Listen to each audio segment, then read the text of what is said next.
What's happening, people? So losing to gain.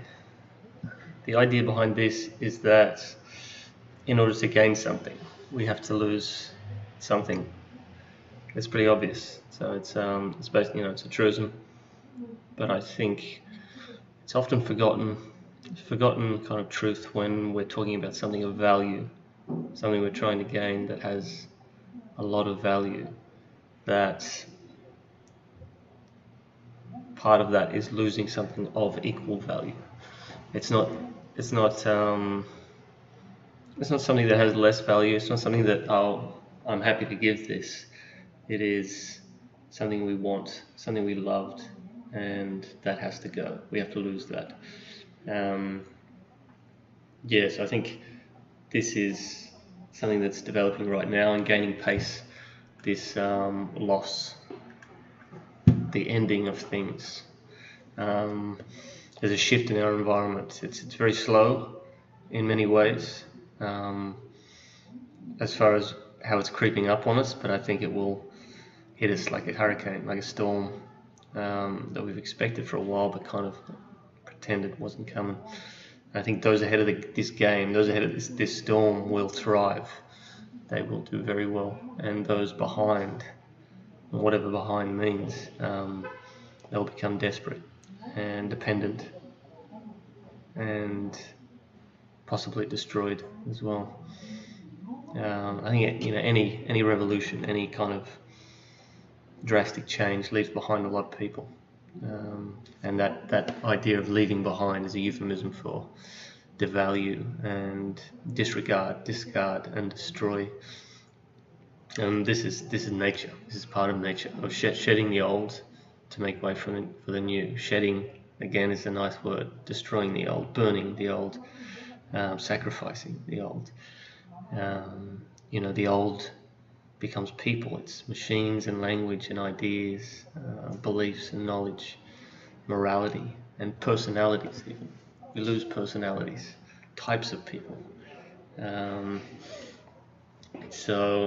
I once kind of experienced this with a lot of bitterness, the fact that the world is built on this destruction. That's part of nature.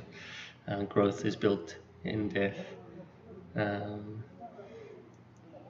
The idea that for there to be for there to be mobile phones, polar bears have to go extinct. For you to drive a car to work, there has to be an oil spill in the ocean, and for man to go to the moon, entire cultures have to be ridiculed and discarded and destroyed. And that this is nature, this is life and death, and this will continue. We certainly haven't overcome this law of nature. So this next industrial revolution, as it is often called, we will have to pay for it. And I think what we forget is no one knows what we paid for the first industrial revolution.